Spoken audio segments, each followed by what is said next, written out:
Welcome students, আজকে একটা নতুন চ্যাপ্টার নিয়ে আমরা পড়াশোনা করব। সেমিস্টার 3 এর ইউনিট 3 এর প্রথম চ্যাপ্টারটা নিয়ে আজকে আমরা পড়ব। এই ইউনিট 3টা পুরোটা মাইক্রোবায়োলজিকে কভার করছে।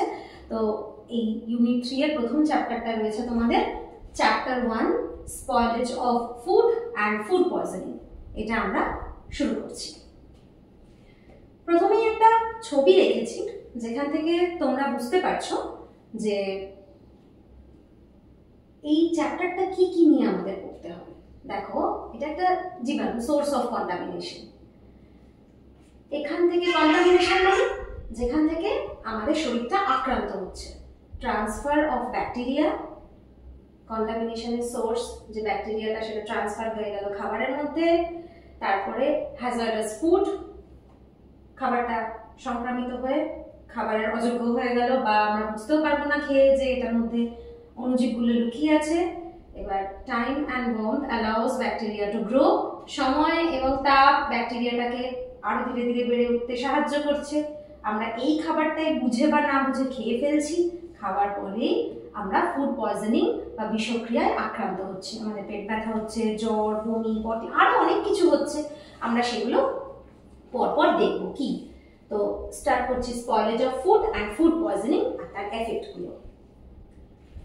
দেখো, প্রথমে আসছি classification of food according to shelf life. তাদের নিজেদের মানে স্থায়িত্ব কাল অনুযায়ী ফুডকে কত রকম ভাবে ভাগ করা যায়। কোনো খাবার পচে যায় তাড়াতাড়ি, কোনো খাবার কিছুদিন পরে পচে, আবার কোনো খাবার দীর্ঘদিন ফ্রিজে না রাখলেও পচে না, মোটামুটি ঠিক করে থেকে যায়। তোমরা একটু মনে মনে ভাবো যে চট করে কোন খাবারগুলো পচে যায়, যে ওটা ফ্রিজে না ঢোকালে বা 1 ঘন্টার মধ্যেই কেমন একটা গন্ধ করতে থাকে।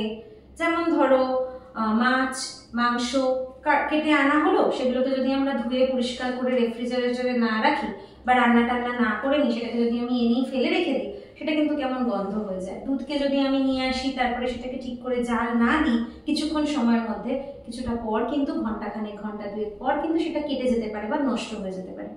এই খাবারগুলো কিন্তু চট করে পচে যায়।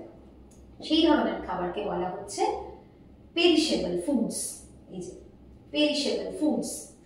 আরেকটা ফুড কিরকম হয়, যে খাবারগুলো কিছুদিন রয়ে যায় কিন্তু দীর্ঘদিন রাখতে গেলে আবার সেই খাবারগুলো খারাপ হয়ে যায়, পচে যেতে থাকে, গলে যেতে থাকে, কেমন একটা কিছু জন্মে গেছে গায়ের মধ্যে। সেইগুলো হচ্ছে মাঝামাঝি পজিশন, সেমি পেরিশেবল ফুডস। 3 নম্বর দেখো, stable or non perishable foods, মানে যে ফুডগুলো চট করে পচে না, বেশ কিছুদিন আমরা বাইরে রেখে সেটাকে খেতে পারি, সেটার ব্যবস্থা করতে পারি। যেমন ধরো চাল, ডাল, এগুলোকে আমাদের ফ্রিজে রাখতে হয় না, আমরা কিন্তু বেশ অনেকটাই কিনে এনে, অনেকটা পরিমাণে কিনে এনে দীর্ঘদিন ওখানে রেখে দিতে পারি। এই যে এখানে একটা ক্লাসিফিকেশন করে দেওয়া আছে এবং ছবি দেওয়া আছে। দেখো তোমরা, পেরিশেবল ফুডসের উদাহরণ হিসেবে দুধ, মাংস, ডিম, এগুলোকে সমস্ত রাখা হয়েছে। ডিমটাকে কিন্তু আমরা বেশ কিছুদিন অবিকৃত অবস্থায় বাইরে রাখতে পারি, কিন্তু ডিমটা যদি আমি ভেঙে ফেলি, ডিমের ভেতর থেকে যদি মেটেরিয়ালটা আমি বার করে ফেলি, সেটাকে কিন্তু আমি রাখতে পারছি না। সেমি পেরিশেবল, এই যে ফল, সবজি, এগুলো হচ্ছে সেমি পেরিশেবল। এগুলো বেশ কিছুদিন, 1-2 সপ্তাহ মতো আমরা রেখে দিতে পারি। আর এগুলো হচ্ছে নন পেরিশেবল, সহজে এগুলো পচে না। যেমন গ্রেন, রাইস, হুইট, পালসেস, এগুলো আমরা রেখে দিতে পারি। সর্ষের বীজ, পোস্তর বীজ, এগুলোকে আমরা বাইরেই রেখে দিতে পারি। এই 3টে ছবি দিয়ে তোমাদের ক্লাসিফিকেশন করে দেখানো আছে। General idea on common micro organisms. এই যে অণুজীব, মাইক্রো অর্গানিজমস, আমরা শুধুমাত্র মাইক্রো অর্গানিজমস বললেই প্রথমেই পচন বা খাবার নষ্ট হয়ে যাওয়া, প্রথমেই আমরা ব্যাকটেরিয়া বুঝে যাই। কেন বুঝে যাই? শুধুমাত্র ব্যাকটেরিয়া কিন্তু অণুজীব না, অণুজীব কিন্তু অনেক কিছু, ছত্রাক, মোল্ড, ইস্ট, এগুলো সমস্ত, প্রোটোজোয়া, ভাইরাস, এগুলো কিন্তু সমস্তই অণুজীবের মধ্যে বা মাইক্রো অর্গানিজমস এর মধ্যে পড়ছে। অণুজীব হলো সর্বত্র বিরাজমান আণুবীক্ষণিক জীব। শুধুমাত্র ব্যাকটেরিয়া নয়, ছত্রাক, প্রোটোজোয়া, ভাইরাস, শৈবাল অণুজীবের অন্তর্গত। ব্যাকটেরিয়াটা কেন চট করে মাথায় আসে জানো? আমি একটা কারণ বলি, সেটা হচ্ছে ব্যাকটেরিয়া ভীষণ তাড়াতাড়ি বাড়তে পারে, ভীষণ তাড়াতাড়ি ছড়িয়ে যেতে পারে, সেজন্য ব্যাকটেরিয়াটা চট করে আমাদের মাথায় আসে। এবং ব্যাকটেরিয়ার সংখ্যা, পরিমাণ, উদাহরণ অনেক বেশি থাকে এই কারণে। খাদ্যে উপস্থিত অণুজীব যেরকম ভূমিকা পালন করে, তার উপরে ভিত্তি করে তাদেরকে 2টো ভাগে ভাগ করা যায়। সব মাইক্রো অর্গানিজমস মানে খারাপ, বাজে, আমাদের ক্ষতি করে দিল, সব শেষ করে দিল, তা কিন্তু নয়। কিছু কিছু অণুজীব আছে, মাইক্রো অর্গানিজমস আছে, যেগুলো আমাদের অনেক বিষয়ে কাজে লাগে, অনেক সাহায্য করে। আবার কিছু কিছু মাইক্রো অর্গানিজমস আছে যেগুলো আমাদের শরীরে ঢুকলে আমাদেরকে বিভিন্নভাবে অসুস্থ করে দেয়, দীর্ঘমেয়াদী অসুস্থতা ডেকে আনতে পারে, একটা অসুস্থতা দিয়ে বিভিন্ন রোগকে ডেকে আনতে পারে, অনেক ক্ষতি করে দিতে পারে। সেই ধরনের অণুজীবও আছে। উপকারী অণুজীব, যেটা উপকারী নয় সেই অণুজীব।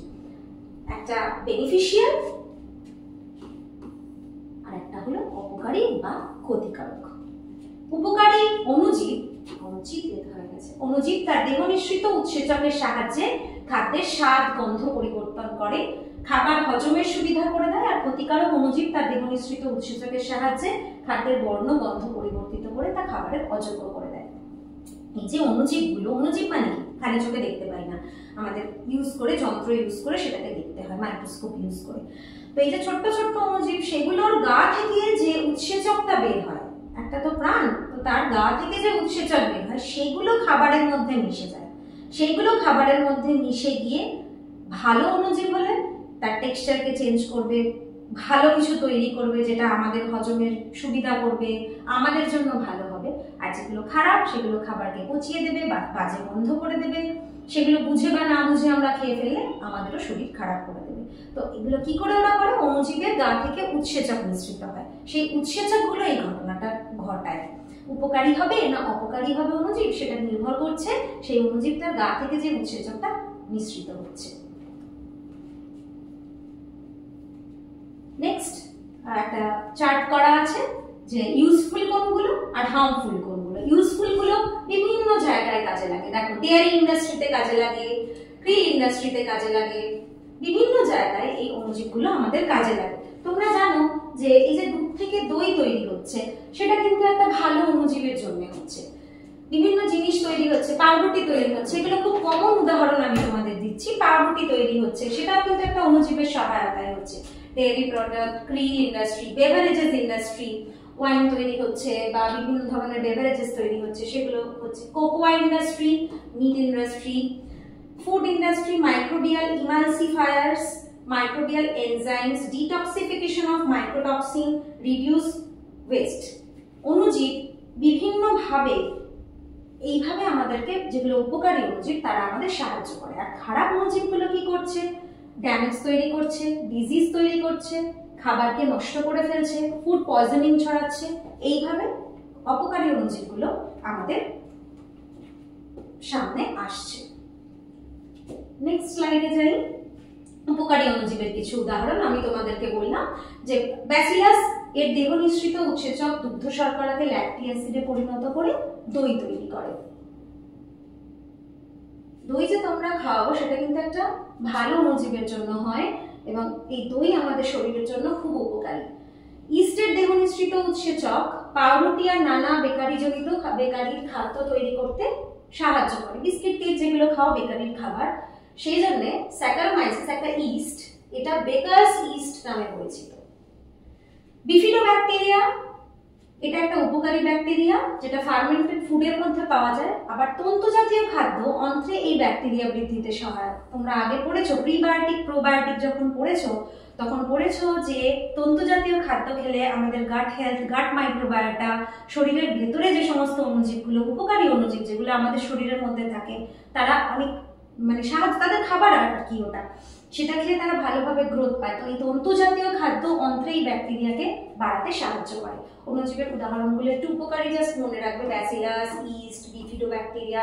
তিনটে উদাহরণ খুব কমন এবং বহুল ব্যবহৃত, সেই কারণে এই তিনটে উদাহরণ আমি তোমাদের জন্য রেখেছি। এছাড়া তোমরা বইতে তোমাদের যে সমস্ত রানিং টেক্সট বুকস গুলো আছে সেখানে অনেক অণুজীবের উদাহরণ তোমরা পাবে, সেগুলো তোমরা পড়বে। ক্ষতিকারক অণুজীবের কিছু উদাহরণ দেখো। আমি প্রথমেই বলেছি অণুজীব মানে কিন্তু শুধু ব্যাকটেরিয়া নয়, বিভিন্ন ব্যাকটেরিয়া এবং ভাইরাস এবং প্রোটোজোয়া। অনেকগুলো রোগের নাম দেওয়া আছে, এগুলো খুব কমন ডিজিজ। যেমন টিউবারকিউলোসিস, টিবি, সেটা একটা ব্যাকটেরিয়ার কারণে হয় এবং সেই ব্যাকটেরিয়াটা এয়ার থেকে আসে, এটা এয়ারবোর্ন ডিজিজ। বাতাসে ভাসমান যে সমস্ত কণা অণু সেগুলোর মধ্যেই ব্যাকটেরিয়াটা থাকে, ড্রপলেটস। ধরো কারো টিবি হয়েছে, সেই লোকটা কাশছে বা হাঁটছে, তোমার কাছে এসে কথা বলছে, খুব কাছে, কিন্তু কোনো প্রোটেকশন নেই, তোমার সঙ্গে তার, তখন তার কাছ থেকে যে ড্রপলেটসটা আসছে সেটা কিন্তু তোমার শরীরে যাচ্ছে এবং এই যে মাইকোব্যাকটেরিয়াম টিউবারকিউলোসিস যে ব্যাকটেরিয়াটা সেটা কিন্তু তোমার শরীরে প্রবেশ করছে এবং তুমি আক্রান্ত হচ্ছ, এভাবে ছড়িয়ে যাচ্ছে। টিউবারকুলোসিস একটা ব্যাকটেরিয়া জনিত অসুখ, মিজলস ভাইরাস জনিত, চিকেন পক্স, পোলিও এগুলো সব ভাইরাসের কারণে হয়। কলেরা ভিব্রিও কলেরি নামক ব্যাকটেরিয়ার দ্বারা আক্রান্ত হয়। টাইফয়েড সালমোনেলা টাইফি এটাও একটা ব্যাকটেরিয়া, এই রোগটা হচ্ছে। এগুলো সব ওয়াটারবোর্ন ডিজিজ। হ্যাঁ, যেগুলো এয়ারবোর্ন সেগুলো লেখা আছে ওয়াটারবোর্ন। হেপাটাইটিস এ এটা একটা ভাইরাস যেটা জল থেকে আমাদের শরীরে বাহিত হয়ে আসছে, হেপাটাইটিস এ ভাইরাস যেটাকে আমরা বলি। ম্যালেরিয়া এটা একটা প্রোটোজোয়ার সাহায্যে হয়, যেটা মসকিউটো মশাবাহিত রোগ। এই নামগুলো একটু মনে রাখবে, এগুলো টাইপে কি এটা মনে রাখবে, এবং মোড অফ ট্রান্সমিশন কিসের মাধ্যমে বাহিত হয়ে আসছে তোমাদের আনসার করতে, কোয়েশ্চেন আনসার করতে সুবিধা হবে, সে কারণে এই চারটা এখানে রাখা। নেক্সট স্লাইডে চলে যাই। দৈনন্দিন খাদ্য উপাদানে আরো কিছু অণুজীবের বৃদ্ধি আর খাদ্য বিনষ্ট হওয়ার কারণ। দেখো, তাজা মাংস, রেফ্রিজারেটরে রাখা মাংস, এইগুলো নষ্ট হয়ে যাওয়ার বা খারাপ হয়ে যাওয়ার বা সেই ধরনের খাবার আমাদের খাওয়ার পর, জেনে বা না জেনে খাওয়ার পর আমাদের শরীরে যে অণুজীবগুলো প্রভাব বিস্তার করে সেগুলো হচ্ছে বেশ কিছু ব্যাকটেরিয়া এবং ছত্রাক। যেমন মাংসের ক্ষেত্রে সিউডোমোনাস, ক্লস্ট্রিডিয়াম এই ব্যাকটেরিয়াগুলো এবং ক্যান্ডিডা, অ্যাসপারজিলাস এই ছত্রাকগুলো মাংসকে এফেক্ট করছে এবং সেটার জন্য খাদ্য পচে যাচ্ছে এবং সেটা আমাদের শরীরের ক্ষতি করছে। সন্ধানীকৃত মানে ফার্মেন্টেড বা লবণ মিশ্রিত মাছ, মাইক্রোকক্কাস, স্ট্যাফাইলোকক্কাস, ট্রাইকোস্পোরন, রোটোব্লুলা এই ধরনের ছত্রাকগুলো এবং ব্যাকটেরিয়াগুলো এদেরকে এফেক্ট করছে। এই নামগুলো এই কারণেই দেওয়া, তোমরা প্রত্যেকটা নাম উচ্চারণ করে বাড়িতে পড়বে, কারণ এই মাইক্রোবসগুলোর নাম জানা খুব জরুরি, মনে রাখাও জরুরি, কখন কোনটা প্রশ্নের মধ্যে চলে আসে। খুব সাংঘাতিক কিছু না, তোমরা দেখবে বারবারই রিপিট হচ্ছে। এই সিউডোমোনাস, ক্লস্ট্রিডিয়াম এই কথাগুলো দেখবে বারবারই রিপিট হচ্ছে। এরকমই দুধ বা দুধ জাতীয় খাদ্য কি কি ব্যাকটেরিয়া বা ছত্রাকের দ্বারা আক্রান্ত হয়। শাকসবজি, ফল, সি ফুড বা কাঁচা দুধ, ফলের রস, বেকারিজাত খাদ্য। দেখো, এই খাবারগুলো না যদি আমরা ঠিক করে প্রপারলি প্রিজার্ভ না করি, ভালোভাবে যদি সংরক্ষণ না করি, এগুলো কিন্তু খুব তাড়াতাড়ি পচে যায় বা নষ্ট হয়ে যায়। সেগুলো পচনে বা নষ্ট হওয়ার জন্য এই ব্যাকটেরিয়াগুলো, এই ছত্রাকগুলো ভীষণ উল্লেখযোগ্যভাবে দেয়। তার নামগুলো তোমাদের দেওয়া রয়েছে। কমন সাধারণভাবে যে খাবারগুলো সংরক্ষণের অভাবে চট করে নষ্ট হয়ে যেতে পারে তার নাম তোমরা জানলে, এবং বিভিন্ন ব্যাকটেরিয়া এবং ছত্রাক এই অণুজীবগুলো ওদের পচনের জন্য ওগুলোকে বিষাক্ত করে তুলতে দেয়। নেক্সট স্লাইড আমরা দেখব। এবার আমরা ঢুকছি অণুজীবগুলোর মধ্যে। এতক্ষণ বিভিন্ন প্রকারভেদ পড়লাম, অনেক অণুজীব, ব্যাকটেরিয়ার, ছত্রাকের তোমরা নাম পড়লে। এবার একটা একটা করে ক্লাসিফিকেশনের মধ্যে আসি। প্রথমেই বলছিলাম ব্যাকটেরিয়ার কথা, যে সবকিছুতেই ব্যাকটেরিয়া মনে হয়, কারণ কি? দেখো, একটা গুরুত্বপূর্ণ কারণ, এর বৃদ্ধির হার অন্য অণুজীবদের তুলনায় দ্রুত, সেই জন্য রিপোর্টিংও অনেক বেশি শুনতে পাই। ব্যাকটেরিয়া জনিত আক্রমণ ব্যাকটেরিয়ার জন্য হয়েছে, এগুলো আমরা অনেক বেশি শুনতেও পাই, ঘটনাও তাই বেশি। ব্যাকটেরিয়া যেমন খাবার পচিয়ে ফেলে, আবার বেশ কিছু খাদ্য উৎপাদনে ব্যাকটেরিয়ার ভূমিকা অপরিহার্য। ব্যাকটেরিয়া প্যাথোজেনিক বা নন প্যাথোজেনিক প্রকৃতির হয়, এটা মনে রাখবে। এক্ষুনি বলছিলাম না যে অণুজীব সারাক্ষণ আমাদের অপকারী করে না, বেশ কিছু উপকার করে। ব্যাকটেরিয়াও সেরকমই, সারাক্ষণ আমাদের ক্ষতি করে দেয় না, বেশ কিছু ভালো মানে হার্মফুল নয় এই ধরনের ব্যাকটেরিয়া। যেগুলো আমাদের শরীরের কোনো ক্ষতি করে না সেগুলো নন প্যাথোজেনিক, আর যেগুলো আমাদের ক্ষতি করে দেয় সেগুলো হচ্ছে প্যাথোজেনিক। দুটো টাইপ মনে রাখবে। প্যাথোজেনিক হচ্ছে রোগ তৈরি করছে, প্যাথোজেন, আর নন প্যাথোজেনিক যেটা রোগ তৈরি করছে না। প্যাথোজেন কথাটা মনে রাখবে, তাহলে এই দুটো ক্লাসিফিকেশন ভালোভাবে মনে থাকবে। সালমোনেলা, ক্যাম্পাইলোব্যাক্টার, ইকোলাই এগুলো হচ্ছে উল্লেখযোগ্য প্যাথোজেনিক ব্যাকটেরিয়া। ইকোলাই এর পুরো নাম এসেরিকিয়া কোলাই, এটা মনে রাখবে। ইকোলাই আবার আমরা পড়বো, সালমোনেলাও আবার আমরা পড়বো, পরবর্তী স্লাইডগুলো আমরা দেখে নিই। নানান রকম ব্যাকটেরিয়ার ছবি এটা আমি এনেছি তোমাদেরকে, এটা দেখানো এই কারণে। দেখো, বিভিন্ন ধরনের শেপ অ্যান্ড সাইজ, কোনোটা এরকম কেঁচোর মতো দেখতে, কোনোটার আবার একটা এরকম প্রবর্ধক আছে, কোনোটার মধ্যে আবার একটা সুর বেরিয়ে আছে। এগুলো কিন্তু সমস্ত ইম্পর্টেন্ট কিছু ব্যাকটেরিয়া। দেখো, ক্লস্ট্রিডিয়াম টিটেনি কেমন হাতুড়ির মতো দেখতে, এটা টিটেনাস হয় যেটার জন্য। স্ট্রেপ্টোকক্কাস নিউমোনি, এখান থেকে আমাদের এটার জন্যই আমাদের কিন্তু নিউমোনিয়া হয়। স্ট্যাফাইলোকক্কাস অরিয়াস, ক্লস্ট্রিডিয়াম বটুলিনাম, এটা পড়বো আমরা, একটা জিনিসটা কি কি করে, কিরকম দেখতে একবার দেখে নাও। এটা কিরকম চেলের মতো দেখতে। হেলিকোব্যাক্টার পাইলোরি, এটা আমাদের পেটের রোগ ঘটায়, মানে তৈরি করে, জানো তো। এবং সালমোনেলা টাইফি, টাইফয়েড তৈরি করে। অদ্ভুত অদ্ভুত শেপ, ভিব্রিও কলেরা যে জীবাণু সেটা কিরকম দেখতে হয়, বিভিন্ন ধরনের ব্যাকটেরিয়া। নেক্সট স্লাইডে আমরা যাই। ব্যাকটেরিয়া হলো, এবার আমরা একটু ছত্রাক পড়ি, কারণ সবকিছুই তো অণুজীবের অন্তর্গত। আমি বারবার যখন পড়াবো তখন কিন্তু ব্যাকটেরিয়া বা ছত্রাক আলাদা করে বলবো না, আমি অণুজীব বলবো, মাইক্রোবস বলবো। এবার যে মাইক্রোবসটা যে ঘটনার জন্য দায়ী সেটা তার জন্য হবে। ছত্রাকের অনেকগুলো নাম দিয়েছি, ফাঙ্গাস দিয়েছি, মোল্ড দিয়েছি। ছত্রাককে বিভিন্ন নামেই আমরা চিনি, মোল্ড, ফাঙ্গাস, ছত্রাক এগুলো বললেই বুঝতে পারছো। তোমরা দেখেছো হয়তো কোনো পচে যাওয়া বা নষ্ট হয়ে যাওয়া খাদ্যের উপরে কেমন নরম একটা তুলোর মতো আস্তরণ তৈরি হয়, বিভিন্ন কালার হয়, কোনোটা কালো হয়, কোনোটা হয়তো অ্যাশ কালারের হয়, সাদা হয়, গ্রিনিশ গ্রিনিশ একটা ভাব থাকে, এরকম নানান রকম কালারের আসতে পারে। তো এই ছত্রাকগুলো খাবারের মধ্যে তৈরি হয়। ছত্রাক, ইস্ট হলো এককোষ বিশিষ্ট ছত্রাক, মোল্ড হলো বহুকোষ বিশিষ্ট ছত্রাক। পার্থক্যটা বুঝতে পারছো? এটা এককোষ, এটা বহুকোষ। লাল, নীল, ধূসর, কালো ইত্যাদি বর্ণ হয়। অধিবিষকরণকারী ছত্রাকগুলি খাদ্যের পচন ঘটায়। যে আমি প্রথমেই বলছিলাম যে ওদের বডি থেকে একটা কিছু মিশ্রিত হয় যেটার জন্য এই পচন বা আমাদের শরীরে রোগ তৈরি হওয়া এগুলো দায়ী হয়। অধিবিষকরণকারী যে ছত্রাক সেগুলো খাদ্যের পচন ঘটায়, তার মধ্যে খাবারের মধ্যে মিশে যাচ্ছে, খাবারের বর্ণ, স্বাদ, গন্ধ সমস্ত চেঞ্জ করে ফেলছে বা আমাদের শরীরের মধ্যে ঢুকে তখন আমাদের রোগ তৈরি হচ্ছে। মোল্ড নির্গত টক্সিন যথা আফলাটক্সিন, এই নামটা তোমাদের একটু জেনে রাখা দরকার, কারণ প্রশ্ন আসতে পারে আফলাটক্সিন কি। মোল্ড থেকে যে টক্সিনটা নির্গত হচ্ছে যেটা আমাদের দেহের ক্ষতি করছে সেটা হলো আফলাটক্সিন। রোগ সৃষ্টিকারী ছত্রাকগুলোর মধ্যে উল্লেখযোগ্য অ্যাসপারজিলাস, যেখান থেকে আফলাটক্সিন, এবং পেনিসিলিয়াম থেকে নির্গত পাটুলিন, এগুলো আমাদের শরীরের ক্ষতি করছে। ভালো কাজে আবার ফাঙ্গাস ব্যবহৃত হচ্ছে, চিজ তৈরি করছি আমরা, ইস্ট দিয়ে আমরা বেকারিতে ব্যবহার করছি, ভালো কাজগুলোর ক্ষেত্রেও আমাদের ফাঙ্গাসের হেল্প লাগছে, ইস্টের হেল্প লাগছে। আচ্ছা, নেক্সট স্লাইড দেখো। প্রোটোজোয়া আর ভাইরাস, এরাও কিন্তু অণুজীব। প্রোটোজোয়া কিরকম? প্রোটোজোয়া হচ্ছে একটা এককোষী প্রাণী যেটা খাদ্যের মধ্যে আমাদের শরীরে বাহিত হয়। এর ফলে অ্যামিবোয়েটিক ডিসেন্ট্রি, বিভিন্ন জায়গা থেকে জল যদি ঠিকমতো না খাই তাহলে কিন্তু আমাদের এই ধরনের একটা পেট খারাপ হয়, ভীষণ পেট খারাপ, যেটাকে বলা হয় অ্যামিবোয়েটিক ডিসেন্ট্রি। এই নামটা থেকে কি আসছে বলতো? অ্যামিবা। অ্যামিবা নামটা কিন্তু এর মধ্যে লুকিয়ে আছে, যেটা হলো অ্যামিবোয়েটিক ডিসেন্ট্রি। পরিপাকনালীর বিভিন্ন রোগ ইত্যাদি দেখা যায়। উল্লেখযোগ্য উদাহরণ, এগুলো একটু নামগুলো কমন, তোমরা এগুলো নাম জানো। জিয়ার্ডিয়া হয়েছে, পেটে লাগছে, তখন ডক্টর হয়তো বলেছেন তো জিয়ার্ডিয়াসিস হয়েছে। জিয়ার্ডিয়া নামক প্রোটোজোয়া, এন্টামিবা হিস্টোলাইটিকা, এই প্রোটোজোয়াগুলো আমাদের গ্যাস্ট্রোএন্টারাইটিস ডিজিজ, বিভিন্ন ধরনের পেট খারাপ, পেট ব্যথা এগুলো তৈরি করে। নেক্সট হচ্ছে ভাইরাস, যা সাধারণত জল, খাদ্য পরিবাহক ইত্যাদির দ্বারা এগুলো খাদ্যে পরিবাহিত হয়। উল্লেখযোগ্য উদাহরণ rota virus, adenovirus, hepatitis A virus, এগুলো হচ্ছে উল্লেখযোগ্য উদাহরণ। উল্লেখযোগ্য কেন? লাখে লাখে কোটিতে কোটিতে ভাইরাস আছে, তার মধ্যে এগুলো এফেক্ট আমাদের বডিতে অনেক বেশি, সেই জন্য এগুলো হলো উল্লেখযোগ্য উদাহরণ। আচ্ছা, বিভিন্ন রকমের অণুজীব আমরা পড়ে ফেললাম, ছত্রাক পড়লাম, ব্যাকটেরিয়া পড়লাম, পড়লাম, ভাইরাস পড়লাম, প্রোটোজোয়া পড়লাম। এবার খাদ্য উৎপাদনে অণুজীব আমাদের কিভাবে হেল্প করছে তার একটা চার্ট এখানে দেখতে পাবে। দেখো, ব্রেড গুলো তৈরি হচ্ছে, পাউরুটি হোক, নান রুটি হোক, সেখানে ইস্ট, ছত্রাক এগুলো আমাদের হেল্প করছে।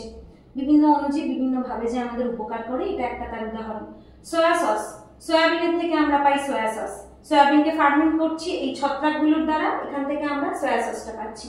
দুধকে ল্যাকটিক অ্যাসিড ব্যাকটেরিয়া দিয়ে ফার্মেন্টেড যখন করা হচ্ছে সেখান থেকে আমরা চিজ পাচ্ছি।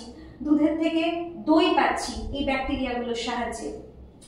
একটা নতুন নাম সয়াগ্রট, এটা বাঁধাকপি থেকে পাচ্ছি। কিমচি, এই নামগুলো তোমরা নতুন নতুন এই খাবারগুলো আমাদের খাবারের মধ্যেও ধীরে ধীরে ঢুকে যাচ্ছে। এইগুলো হচ্ছে এই যে বাঁধাকপিটাকে, এটাকে ছোট ছোট করে কেটে এটাকে জারিয়ে এটাকে যদি ফার্মেন্ট করা হয় তাহলে এই ল্যাকটিক অ্যাসিড ব্যাকটেরিয়ার সাহায্যে এই সয়াগ্রটটা তৈরি হচ্ছে। ফলের রস থেকে বিয়ার বা ওয়াইন যে তৈরি হচ্ছে সেটাও এই ফাঙ্গাসের সাহায্যে হচ্ছে। এটা তোমাদের একটা চার্ট দেওয়া আছে যাতে এমসিকিউ কোয়েশ্চেন ছিল, তোমরা এখান থেকে অ্যাটেন্ড করতে পারো।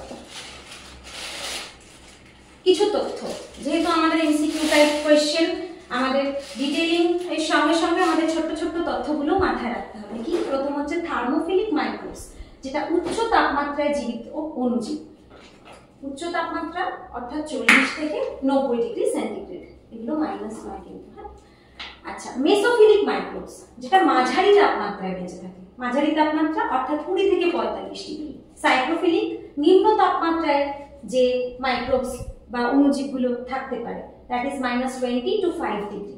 অ্যারোবিক ব্যাকটেরিয়া, অক্সিজেনের উপস্থিতি আবশ্যক যাদের বেঁচে থাকার জন্য, তারা হলো এরোবিক ব্যাকটেরিয়া।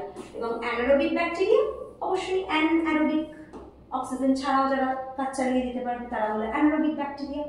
থার্মোফিলিক, মেসোফিলিক, সাইক্রোফিলিক, এই তিনটে হচ্ছে তাপমাত্রার উপর নির্ভরশীল, যে সমস্ত নির্ভর করে যে অণুজীবগুলোকে যেভাবে ক্যাটাগরাইজ করা হয়েছে, অ্যারোবিক আর অ্যানারোবিক, এগুলো একটু মনে রাখতে হবে আমাদের।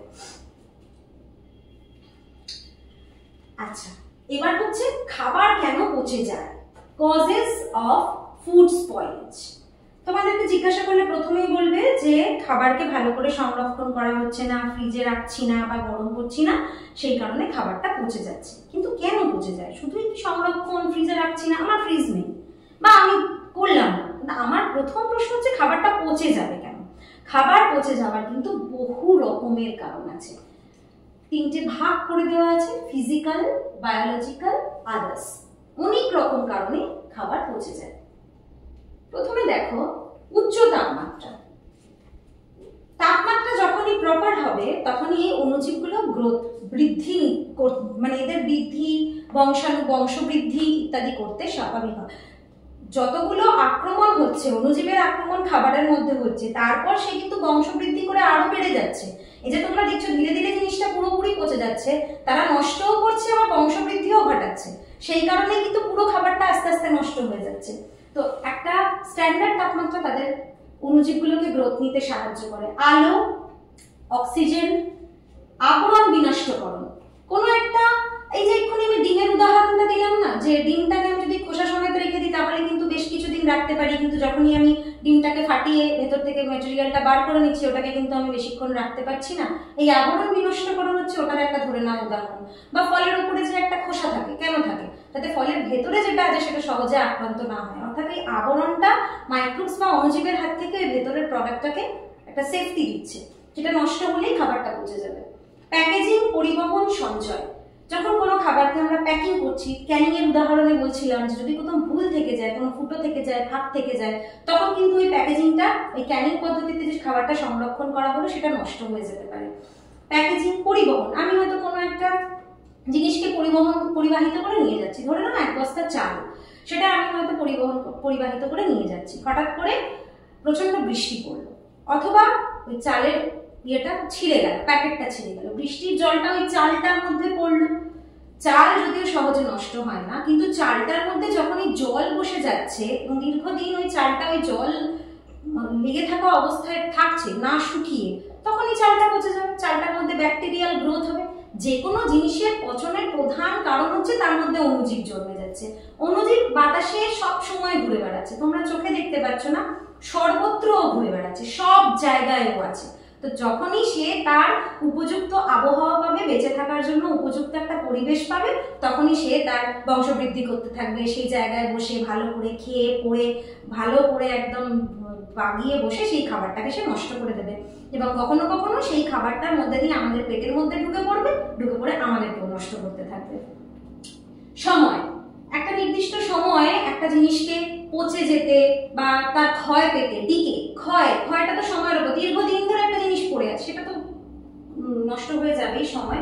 আর্দ্রতা বা শুষ্কতা, এটা একটা কারণ। যদি ঠিকমতো শুষ্কতা মেনটেন না হয়, সেটা যদি আর্দ্র হয়ে থাকে তাহলে কিন্তু সেটা চট করে পচে যায়। জলের প্রভাব, জলটা তো একটা খুব ইম্পর্টেন্ট ব্যাপার। জল যেখানেই থাকবে সেখানেই অণুজীব তার রীতিমতো গ্রোথ নিতে শুরু করে দেবে। সব জায়গায় অণুজীব ঘুরছে, সে ওটাকে আক্রমণ করবে এবং গ্রোথ নিতে শুরু করবে, জল যেখানেই পাবে।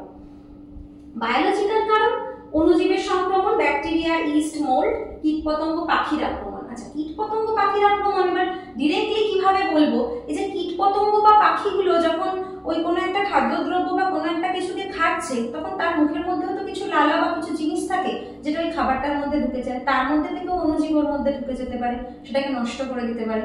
বা ধরো একটা পাখি বা একটা কোনো পোকা কোনো একটা ফলকে কুড়ে খেলো, তার মানে কি তার আবরণটা নষ্ট করে দিল তো, এবং তার মুখ থেকে সে অণুজীবটা নিয়ে তার মধ্যে ভরে দিল, তাহলে ওই খাবারটা কয়েকদিনের মধ্যে বা সেই দিনের মধ্যেই পচে যেতে পারে।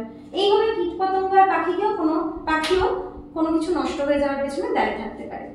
উৎসেচক ক্রিয়া আর রাসায়নিক বিক্রিয়া, এটা খুব ইম্পর্টেন্ট একটা ব্যাপার। একটা খাবারের নিজেরই ভেতরে যে উৎসেচক থাকে সেই উৎসেচকটাই কিন্তু তাকে নষ্ট করে দেয়। তার নিজের ভেতরের উৎসেচকের ক্রিয়াতেও কিন্তু সে নিজে নষ্ট হয়ে যায়। এই উৎসেচকের ক্রিয়াটাই হচ্ছে খাদ্য পচনের একটা, কিছুই হলো না কিন্তু দেখা গেল যে সে ডিকে হয়ে যাচ্ছে, ক্ষয় পেয়ে যাচ্ছে, নষ্ট হয়ে যাচ্ছে। কেন? তার ভেতরে যে এনজাইমস গুলো আছে সেটাই তার পচনের জন্য একটা মূল কারণ হিসেবে দাঁড়িয়ে থেকে যায়। এইগুলো হলো খাদ্য পচনের বিভিন্ন কারণ। এখান থেকে তোমাদের প্রশ্ন আসবে। আচ্ছা, এবার তোমাদের সিলেবাসের মধ্যে ফুড পয়জনিং, কিছু কমন ফুড পয়জনিং আছে। বহু জিনিসই তো খাদ্যে বিষক্রিয়া তৈরি করতে পারে, তো বহু বহু বহু প্রচুর অণুজীব আছে, কিন্তু আমরা সিলেবাসের মধ্যে এই কয়েকটা জিনিস পড়বো। সালমোনেলা পড়বো, রোটাভাইরাস পড়বো, কলিফর্ম পড়বো, ক্লস্ট্রিডিয়াম পড়বো আর স্ট্রেপ্টোকক্কাল পড়বো। এই অণুজীবগুলো সম্পর্কে আমরা পড়বো। কতটা পড়বো? এই 5টা মনে রেখো কিন্তু, salmonella, rota, coliform, Clostridium, streptococcal. এখান থেকে প্রশ্ন আসবে। আমরা তার মধ্যে কি কি পড়বো? কারণগুলো পড়বো, সিমটমস পড়বো, মানে কেন এই অণুজীবগুলো আমাদের শরীরের মধ্যে ঢুকছে, কজেস, সিমটমস, এগুলো আমাদের শরীরের কোনটার ক্ষেত্রে কি কি উপসর্গ দেখতে পাওয়া যায়, আর প্রিভেন্টিভ মেজার, আমরা কি করলে এই অণুজীবগুলোর হাত থেকে মুক্তি পেতে পারি, আমরা সেটা বলবো।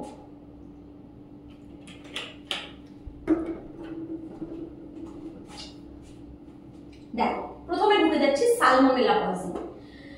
সালমোনেলা যখন আমাদের শরীরে ঢুকে যাচ্ছে কোনোভাবে, তখন যথারীতি পেট খারাপ হচ্ছে, পেটে প্রচন্ড যন্ত্রণা হচ্ছে। পেট খারাপে পাতলা পটির সঙ্গে কিন্তু ভীষণ রক্ত বেরোতে পারে, সেই জন্য আমাদের জ্বর আসতে পারে, বমি হতে পারে, গা বমি করবে, বমি হবে, যা খাচ্ছি তাই বমি হয়ে যেতে পারে, ভীষণভাবে মাথার যন্ত্রণা হতে পারে। এই এতগুলো উপসর্গ যখন এগুলো হচ্ছে মূল উপসর্গ যখন আমার বডিতে এই সালমোনেলা ঢুকে যাচ্ছে। কি কিভাবে সালমোনেলা ঢুকতে পারে? প্রথমেই আমি বলি, সবসময় বাড়িতে আমাদের সবাই বলেন ভালো করে হাত ধো, যে থালাটায় খাবার খাবি একটু ধুয়ে নে, যা করবি পরিষ্কার করে করবি। এগুলো বলার কিন্তু প্রচুর কারণ আছে। আমরা হাত না ধুয়ে বরাবরই খাবারের মধ্যে হাত দিই, সেটা একটা কারণ হতে পারে। কন্টামিনেটেড ফুড বা ওয়াটার, কোনো খাবার বা জলের মধ্যে যদি সালমোনেলা থেকে থাকে, আমরা না বুঝে না জেনে, আমরা তো দেখতে পাই না, সেটা খেয়ে ফেলি, তার ফলে সেটা আমাদের মধ্যে ঢুকে যেতে পারে। এক্সপোজার টু ইনফেক্টেড অ্যানিমালস, কোনো একটা প্রাণী যে সালমোনেলাটাকে ক্যারি করছে, আমরা তার কাছাকাছি গেলাম, তার গায়ে হাত দিলাম, সেখান থেকে কিছু আমার কাছে চলে এলো, সেখান থেকে সালমোনেলাটা ছড়াতে পারে। Cross contamination, it's very important. আমরা অন্যান্য জায়গায় পড়ে দেখেছি যে ছুরিটা দিয়ে, যে চপিং বোর্ডটা দিয়ে মাংস কাটা হচ্ছে, সেই ছুরিটা চপিং বোর্ডটা দিয়ে সবজিও কাটা হচ্ছে। যদি বারবার এই ধরনের ঘটনা হতে পারে থাকে, তাহলে কিন্তু এখান থেকেই কিন্তু আমাদের শরীরের মধ্যে সালমোনেলা ঢুকে আসতে পারে।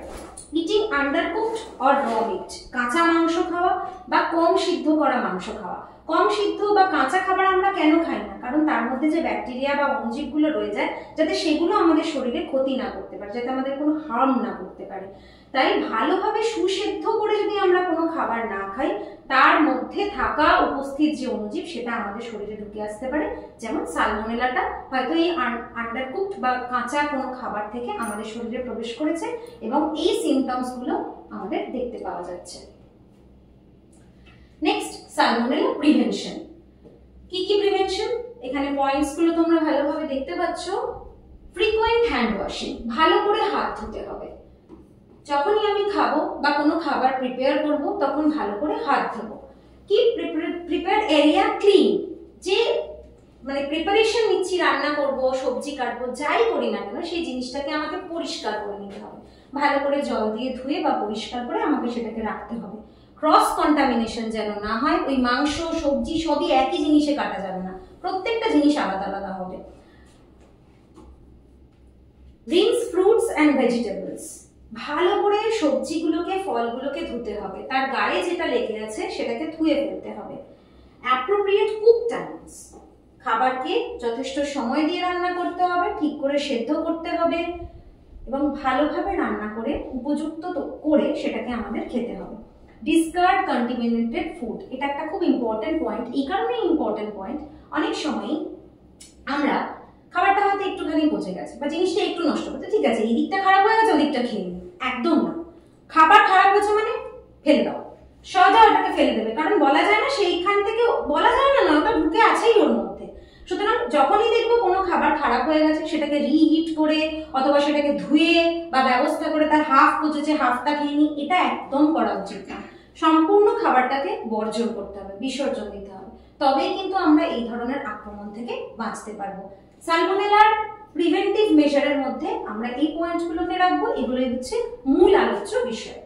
নেক্সট সালমোনেলা হলো, এবার আমরা যাচ্ছি রোটা ভাইরাস। রোটা ভাইরাসের ক্ষেত্রে দেখো কি কি লক্ষণ দেখা যায়। এখানে রোটা ভাইরাসটা দ্বারা মূলত বাচ্চারা খুব বেশি আক্রান্ত হয়ে যায়, তাতে সিভিয়ার ডায়রিয়া হয়, ভমিটিং হয়, বমি, তার থেকে জ্বর আসে, পেটের মধ্যে যন্ত্রণা, ডিহাইড্রেশন, খুব বমি হচ্ছে, ভীষণ মানে লুজ মোশন, ডিহাইড্রেশন মাস্ট। এই ডিহাইড্রেশন থেকে তার মধ্যে একটা ভীষণ ক্লান্তি ভাব, চোখ বুজে আসবে, একদম হাত পা কিরকম হয়ে যাবে, এই কন্ডিশনগুলো তৈরি হবে, পুরো শুকিয়ে যাবে সমস্ত কিছু। দেখো এখানে সিমটমসের মধ্যে আমি আলাদা করে উল্লেখ করেছি, ক্লান্তি, শুকনো মুখ হাত, এমনই ডিহাইড্রেশন হয়ে যাবে, এতটাই ডায়রিয়া এবং ভমিটিং হতে থাকবে, জ্বর টেম্পারেচার এমন ভাবেই হয়ে যাবে যে সেখান থেকে একটা সিভিয়ার ডিহাইড্রেশন তৈরি হবে, ভীষণ ক্লান্ত, উঠতেই পারবে না, হাত মুখ শুকিয়ে যাবে। এটা একটা গ্যাস্ট্রোইন্টেস্টিনাল সংক্রমণ, পেটটাকে আগে এফেক্ট করে। মেইনলি 5 বছরের কম বাচ্চারা একটু বেশি আক্রান্ত হয়, শীত আর বসন্তকালের সময় এর বাড়বাড়ন্ত অনেক বেশি থাকে, এবং এটা হলে আমরা কিন্তু এই লক্ষণগুলো রোটা ভাইরাস থেকে দেখতে পাই। আচ্ছা, এটা দেখো যে কারণগুলো, এটা খুব ইম্পর্টেন্ট। কোনো একটা বাচ্চা হয়তো আক্রান্ত হয়েছে, এবার সেই বাচ্চাটার মধ্যে ওই ভাইরাসটা রয়েছে, এবার বাচ্চাটা এই যে পটি করে এলো বা বমি করে এলো, হাত মুখ ধুক বা যেভাবে সবকিছু তো ক্লিয়ার করা যায় না, এই আক্রান্ত বাচ্চাটার হাত থেকে ছড়াতে পারে। এবার সে যে বর্জ্য পদার্থটা ত্যাগ করে তার শরীর থেকে যে ভাইরাস জনিত কারণে তার যে অসুবিধাগুলো হয়েছে, সে বর্জ্য পদার্থ, রেচিত পদার্থটার উপরে হয়তো মাছি বসলো, সেই মাছিটার পায়ের মধ্যে কিন্তু ওই ভাইরাসগুলো আবার উঠে গেল, আবার মাছিটা ওই বর্জ্য পদার্থ থেকে উড়ে গিয়ে অন্য কোথাও বসলো। আচ্ছা, ফোমিক্স মানে সবসময় এটার মানে হচ্ছে যে অন্য কোনো প্রাণী নয়, বাচ্চাটা হয়তো এই জিনিসপত্রগুলো নিয়ে খেলাধুলো করে বা কোনো পেন খাতা নিয়ে এসে কাজ করেছে, তার মধ্যেও কিন্তু ছড়িয়ে রইল। আর কন্টামিনেটেড ওয়াটার, জল, যে জলের মধ্যে ভাইরাসটা রয়েছে সেই রকম কোনো জল, একটা ট্যাপ ওয়াটার থেকে জল পড়ছে দেখতে পাচ্ছ, এটা হচ্ছে একটা মানে কন্টামিনেটেড ওয়াটার। এই ওয়াটারের কাছ থেকেও কিন্তু মানে এই জলটা যদি সে ইউজ করে কোনো বাচ্চা, সেই বাচ্চাটা কিন্তু অ্যাফেক্টেড হয়ে যাবে। এবার এই রিজনস গুলো, যখন এই বাচ্চাটা এই খাবারটা খাচ্ছে, সেই খাবারটার মধ্যে হয়তো এই মাছিটা গিয়ে একবার বসেছিল, সেখান থেকে সংক্রামিত হয়েছে, হয়তো এই নোংরা হাতে কেউ এই খাবারটাকে হ্যান্ডেল করেছে, সেটার থেকে এফেক্টেড হতে পারে, বা এখানে এর খেলনাগুলো, এই বাচ্চাটার খেলনাগুলো হয়তো অন্য কেউ তুলেছে, তার কাছে আবার রোটা ভাইরাসটা পাস হয়েছে, সে আবার একে খেতে দিয়েছে, সেখান থেকে এখানে যেতে পারে। এই কন্টামিনেটেড ওয়াটার থেকেও এ এফেক্টেড হতে পারে, এবং সে হয়ে যাচ্ছে নিউ হোস্ট, অর্থাৎ তার বডিতে গিয়ে রোটা প্রবেশ করলো এবং বসবাস শুরু করলো, আর সে হয়ে গেল নিউ হোস্ট। আবার ওর থেকে কিন্তু এই সমস্ত মানে এইগুলো হচ্ছে মিডিয়াম, এদের মাধ্যমে আবার কোনো ভালো সুস্থ বাচ্চা বা ভালো কোনো সুস্থ লোকের মধ্যে এগুলো সংক্রামিত হতে পারে। এইটা হচ্ছে কজেস। এই যে আরেকটা স্লাইড আমি রেখেছি, দেখতেই পাচ্ছ এখানে একটা ইনফেক্টেড পার্সনের ফিসেস মানে স্টুল বা পটিটা দেখতে পাচ্ছ, এখান থেকে এই মিডিয়াম গুলোর মাধ্যমে রোটা ভাইরাসটা সুস্থ লোকের মধ্যে ছড়িয়ে পড়ছে। কি কি মিডিয়াম? ভালো করে হাত পরিষ্কার করা হলো না, হ্যাঁ, এক্সক্রিশনের পর নোংরা হাত, সেখান থেকে ছড়িয়ে যেতে পারে। একটা মানুষের কাছ থেকে আরেকটা মানুষ কোনো জিনিসপত্র আদান প্রদান করছে, হাতের মধ্যে লেগে আছে, সেখান থেকে ছড়িয়ে যেতে পারে। হয়তো এই প্রাণীটা ওই ধরনের বর্জ্য পদার্থ বা নোংরা পদার্থ খেয়েছে, তার মাংস আমরা আবার খাচ্ছি, সেখান থেকে হতে পারে। মাছি, মাছি একটা ভয়ঙ্কর প্রাণী, মানে ও এত নোংরা বহন করতে পারে ওদের পায়ে করে। মাছি ভীষণ, মাছি যখনই কোথাও দেখবে খাবার দাবার সবসময় ঢেকে রাখবে বা মাছিটাকে আগে সরাবে। মাছি কিন্তু একটা বড় মানে কারণ সমস্ত রোগ জ্বালার। জল, কন্টামিনেটেড ওয়াটার এখান থেকে হতে পারে। এটা আরেকটা স্লাইড রেখেছি তোমাদের জন্য, যাতে তোমরা প্রপারলি বুঝতে পারো রোটা কিরকম ভাবে ছড়ায়। আচ্ছা, প্রিভেনশন, এটা খুব ইম্পর্টেন্ট একটা পয়েন্ট। রোটা প্রতিরোধের ক্ষেত্রে অ্যান্টিবায়োটিক কার্যকরী নয়, প্রধান উপায় টিকা। 15 সপ্তাহে আর 8 মাসে টিকা দেওয়া হয়। বাচ্চাদের দেখবে, ছোট ছোট বাচ্চাদের রোটা ভাইরাসের বিভিন্ন রকমের রোটারিক্স, আমি নাম বলবো না, বিভিন্ন ধরনের টিকা দেওয়া হয়, যেগুলো রোটা ভাইরাসের টিকা। সেই টিকাকরণ করে দেওয়া হয় যাতে ওরা আক্রান্ত না হয়। এই টিকাকরণের মাধ্যমেই এটাকে প্রতিরোধ করা সম্ভব। এছাড়াও কি ফ্রিকোয়েন্ট হাত ধুতে হবে, আমাদের পরিষ্কার করে বারে বারে হাত ধুতে হবে, রোটা ভাইরাস ভ্যাকসিন দিতে হবে। আর বাচ্চা যেখানে খেলাধুলো করছে, যেখানে বসছে, যে খেলনাগুলো নিয়ে খেলছে, সেগুলোকে পরিষ্কার পরিচ্ছন্ন রাখতে হবে। বাচ্চারা প্রায়শই মেঝেতে ঘুরে বেড়ায়, এদিকে ওদিকে খেলা করে, এখানে ওখানে হাত দেয়। সারফেস এরিয়াগুলোকে ক্লিন রাখতে হবে, তাহলে কিন্তু আক্রান্ত হওয়ার সম্ভাবনা অনেক কমে যাবে বা হবে না। নেক্সট আমরা যাচ্ছি কলিফর্ম পয়জনিং। কলিফর্ম এই নামটা তোমরা জল সংক্রান্ত বিভিন্ন বিষয়ে শুনতে পারো। তো কলিফর্ম পয়জনিং এ দেখো, ইকোলাই ইনফেকশন হলে আমাদের কি কি হতে পারে? জলের মতো পাতলা বটি হতে পারে, ওয়াটারি ডায়রিয়া, সামটাইমস ব্লাড, রক্ত বেরিয়ে যেতে পারে। লো ফিভার, একটু জ্বর আসবে, একটা ঘুষঘুষে জ্বর শরীরের মধ্যে থাকে, খিদে থাকে না, নজিয়া, গা বমি করবে, ভীষণ বমি হবে, পেটে যন্ত্রণা, একদম পেট কনকন করে যন্ত্রণা হবে এবং ক্লান্ত। সবকিছুর এফেক্টেও ক্লান্তি লাগবে, প্লাস এই কলিফর্মের আক্রমণেও ক্লান্তি লাগবে। এই এতগুলো সিমটমস হচ্ছে যদি আমি কলিফর্মের দ্বারা ইনফেক্টেড হয়ে যাই তা। নেক্সট স্লাইডে যাই। আচ্ছা, কজেস, এসেরিকিয়া কোলাই, ক্লেবসিলা, এন্টেরোব্যাক্টার, একাধিক ব্যাকটেরিয়ার দল হলো কলিফর্ম ব্যাকটেরিয়া। কলিফর্ম কোনো একটা সিঙ্গেল ব্যাকটেরিয়া নয়, এরা সব মিলেমিশেই এদেরকে পুরোটাকেই বলা হচ্ছে কলিফর্ম ব্যাকটেরিয়া। এবার দেখো কিভাবে ছড়াচ্ছে। এটা একটা সোর্স অফ ওয়াটার, নদী যাচ্ছে, ডোমেস্টিক সুয়েজ, বাড়ির থেকে যে নোংরাগুলো বের হচ্ছে তার মধ্যে কলিফর্ম ব্যাকটেরিয়া থাকতে পারে। লাইভস্টক ওয়েস্ট ওয়াটার, কোনো গৃহপালিত জন্তু, পশু, তাদের হয়তো গোয়াল থেকে বা তাদের কাছ থেকে যে সমস্ত বর্জ্য পদার্থগুলো আসছে সেখান থেকে।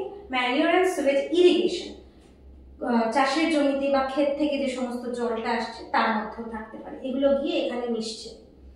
ফিকাল কলিফর্ম, অর্থাৎ স্টুল থেকে যেটা এসে মিশছে। এই যে কলিফর্মের ছবিটা দেখছো, এবার এটা কি কিভাবে আমাদের পেটের মধ্যে ঢুকে আসছে, শরীরে ঢুকে আসছে?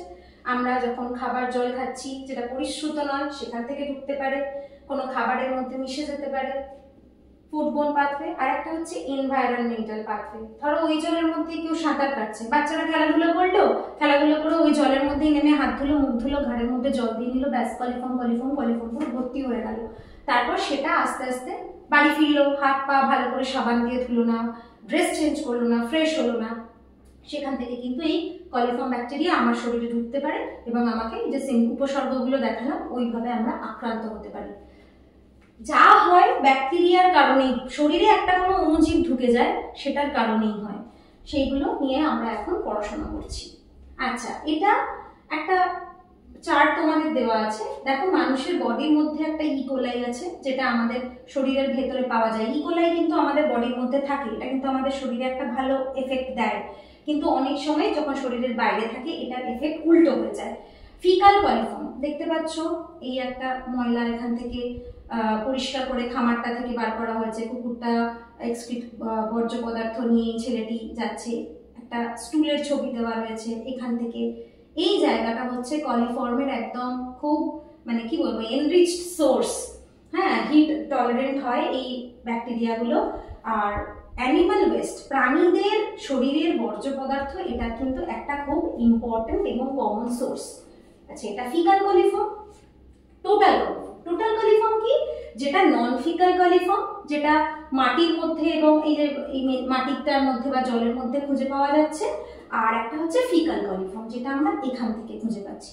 দুটো মিলিয়ে হচ্ছে টোটাল কলিফর্ম। হ্যাঁ, এই তিনটে চার্টে আমি লিখেছি, তোমরা আশা করি পরে এটা দেখলে বুঝতে পারবে, এখানে লেখা আছে, অসুবিধা হবে না। কলিফর্ম ব্যাকটেরিয়া এইভাবে ডিস্ট্রিবিউটেড হয়ে থাকে আমাদের প্রকৃতির মধ্যে। প্রতিরোধ, কিভাবে আমরা প্রতিরোধ করতে পারি? প্রথম কথাই হচ্ছে ওয়াশ হ্যান্ডস প্রপারলি। এটা আমি সবসময় প্রত্যেকটা ক্ষেত্রেই বলবো। সারাদিনে কিছুক্ষণ সময় ছাড়া হাত ধোয়াটা দরকার, কোথাও থেকে গেলাম এলাম, অথবা মাঝে মধ্যে কি কি ডিল করছি তো আমরা জানি না, আমাদের কিন্তু সারাদিনে বেশ কিছুবার ভালো করে হাত ধোয়া দরকার। Wash hands thoroughly, cook food all the way through, খাবার ভালো করে রান্না করতে হবে। রিন্স প্রডিউস, এটা কি জিনিস, এমন ভাবেই ধোবো যাতে ফেনা তৈরি হয়ে যায়, এবং ভালো করে কচলে ধুলে বা ভালোভাবে সাবান দিয়ে বা কোনো কিছু দিয়ে একদম ফেনা তৈরি করে আমরা ধোবো পরিষ্কার করে। রান্না যেখানে করব, রান্নাঘরের সমস্ত এরিয়া সারফেস এগুলো ক্লিন করে রাখবো। ফ্রিজ পরিষ্কার করব, ফ্রিজের মধ্যে রান্না করা খাবারকে আমরা তুলে রাখবো। যদি আমরা কোনো পুলে বেড়াতে যাই, কোনো সুইমিং পুলে বা কোথাও বা নদীর জলে, যেখানে আমরা সেই জলটা খেয়ে ফেলবো না, এটা আমরা খেয়াল রাখবো। এবং যেটা important, avoid unpasteurised dairy and juices. তোমাদের আগের একটা ভিডিওতে আমি যখন পড়াচ্ছিলাম আমি বলেছিলাম যে আনপাস্তুরাইজড প্রোডাক্ট কেন আমাদের জন্য খারাপ, কারণ আবার তার মধ্যে যে দুধটা দুয়ে আনলো গরুর কাছ থেকে গোয়ালা, তার মধ্যে এসে আবার জল মিশিয়ে দিল।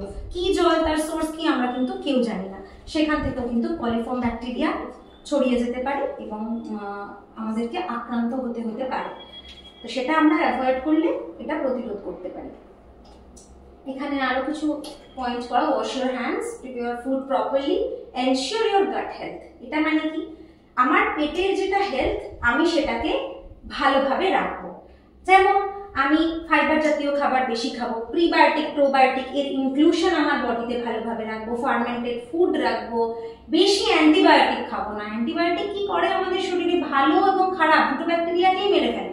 যে ব্যাকটেরিয়াটা, যে অণুজীবটা আমাদেরকে প্রোটেকশন দিচ্ছে তাকেও তো নষ্ট করে দেয়, যে খারাপ করতে ঢুকেছিল তাকেও তো নষ্ট করে দেয়। এই বারবার যদি আমি রিপিটেড অ্যান্টিবায়োটিক ইউজ করি তাহলে কিন্তু আমার গাট হেলথ, পেটের স্বাস্থ্য ভালো থাকবে না। সেজন্য আমি এই রিপিটেড অ্যান্টিবায়োটিকের ইউজটাকে বন্ধ করব। আর নোংরা জলকে আমরা অ্যাভয়েড করব, তাহলে কিন্তু আমরা কোলিফর্ম ব্যাকটেরিয়াকে প্রতিরোধ করতে পারবো। নেক্সট আসছি ক্লস্ট্রিডিয়াম পয়জনিং। প্রথমে দেখো একটা পয়েন্ট দেয়া, বটুলিজম।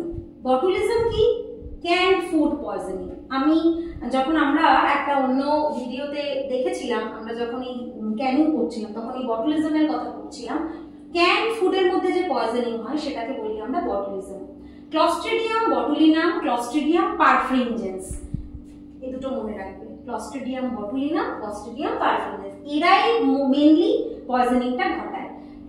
আর মূলত পয়জনিং ঘটে যেখানে ক্ষতিটা হয় বা যে রোগটা, যে সমস্যাটা মূলত দেখা যায়, দ্যাট ইজ গ্যাস্ট্রোএন্টেরাইটিস ডিজিজ।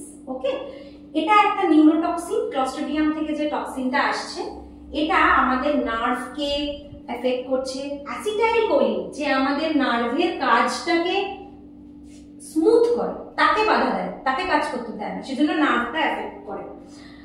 কি সিমটমস দেখা যায়, paralysis, vomiting, dysphagia, constipation, dry mouth, low urine, dysphonia, double vision, এই ধরনের উপসর্গগুলো দেখতে পাওয়া যায়।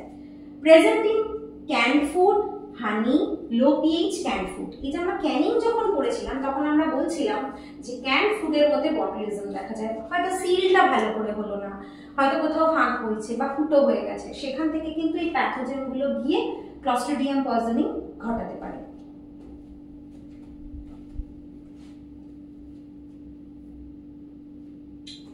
দেখতেই পাচ্ছ কিছু ছবি দিয়েছি, drooping আইলিডস ক্লান্তিতে, double or blurred vision, যখন আমি অ্যাফেক্টেড হয়ে আছি, চোখে ঝাপসা দেখছি, ডবল দেখছি, মুখ শুকিয়ে যাচ্ছে ডিহাইড্রেশনের কারণে, কথা জড়িয়ে যাচ্ছে, কথা বলতেই পারছি না, কারণ নিউরোটক্সিন তো নার্ভকে এফেক্ট করে দিয়েছে। ডিফিকাল্টি সোয়ালিং, গিলতে পারছি না আমরা, ডিফিকাল্টি ব্রিদিং, শ্বাস নিতে কষ্ট হচ্ছে, weakness or paralysis of arms and legs. এগুলো আমরা বলি একটা কথা যে এগুলো যেন কিরকম একটা ফাঁকা ফাঁকা হয়ে যাচ্ছে, আমি যেন কোনো স্ট্রেংথ পাচ্ছি না। এটা কিন্তু এক ধরনের, বলতে পারি যে হাত আর পায়ের এক ধরনের প্যারালাইসিস মতোই হয়ে যাচ্ছে, কারণ ও আমাদের নার্ভাস সিস্টেমটাকে এফেক্ট করছে। নজিয়া অ্যান্ড ভমিটিং, বমি হচ্ছে, আমাদের গা বমি লাগছে, খেতে ভালো লাগছে না। কি করে এটাকে আটকাবো? Avoid ক্যান্ড foods. যদি ক্যান্ড ফুডস খাইও সেটা কিন্তু আমাদের খুব প্রপারলি দেখে নিতে হবে যে সবকিছু ঠিক আছে কিনা, পেছনের ডেটটা দেখে নেবো ঠিক আছে কিনা, চেক করে নেবো সিলটা, বা খুলে আগে তো বুঝতে পারবো যে সেটা ঠিক আছে কিনা। কুক প্রপারলি, যাই করি না কেন, যাই আনি না কেন, তাকে আমি ভালো করে রান্না বান্না করবো। ভালো করে রান্না করলে যদি কিছু থেকে থাকে সেটা নষ্ট হতে পারে। ইউজ ফ্রেশ হ্যান্ড, মধু থেকে কিন্তু এটার সংক্রমণ ঘটে। মধু দীর্ঘদিন রেখে দিল, তার মধ্যে হয়ে গেছে, বুঝতেই পারেনি, সেটা খেলো, বাচ্চারা খেলো, আরো শরীর খারাপ হয়ে গেল। মধু, টাটকা মধু, ভালো সোর্স থেকে, বিশ্বস্ত সোর্স থেকে পাওয়া মধু আমরা ইউজ করব। ভালো করে হাত ধোবো, যে কোনো জিনিসকে ভালো করে প্রিজার্ভ করব, তাহলে কিন্তু আমরা এটার আক্রমণ থেকে বাঁচতে পারি। Next, streptococcal poisoning. Streptococcal poisoning এর সিমটমস কি? গলা ব্যথা হবে, স্কারলেট ফিভার, একটা জ্বর, সেটার নাম হচ্ছে স্কারলেট ফিভার, যে জ্বরটা হবে সেটাকে আমরা স্কারলেট ফিভার বলছি। স্টমাকে, পেটে ব্যথা, নিউমোনিয়া, নজিয়া, ভমিটিং, গা বমি করা, বমি হওয়া, ডায়রিয়া হওয়া, চোখ লাল হয়ে যাওয়া, এটা হচ্ছে স্ট্রেপ্টোকক্কাল পয়জনিং এর বেশ কিছু সিমটমস। মেন কজ কি? Streptococcus faecalis, streptococcus pyogenes, cross contamination from infected person. এইভাবে আমাদের বডিতে ছড়িয়ে যাচ্ছে স্ট্রেপ্টোকক্কাল পয়জনিং। প্রিভেনশন, এটা স্ট্রেপ্টোকক্কালেরও প্রিভেনশন, বাকি সমস্ত কিছুর প্রিভেনশন। কিভাবে প্রিভেন্ট করব পুরো বিষয়টাকে? ভালো করে সাবান দিয়ে এবং জল দিয়ে,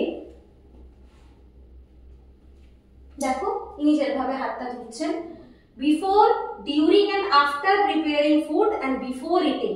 এই যে ফেনা হয়েছে বললাম, ফেনা তৈরি করে ভালো করে হাত ধুতে হবে, পরিষ্কার পরিচ্ছন্ন হাত। Use soap and hot water to wash knives, utensils, cutting boards and countertops. যাতে যাই কাজই করো না কেন, ছুরিতে কিছু কাটো কি চপিং বোর্ডে কিছু করো কি কোনো জিনিসটা নাও, সেটাকে একবার ধুয়ে নেবে, ধুয়ে নিয়ে তারপর দ্বিতীয় কাজ করতে হবে। রিন্স প্রডিউস, ভালো করে জিনিসপত্র ধোয়া।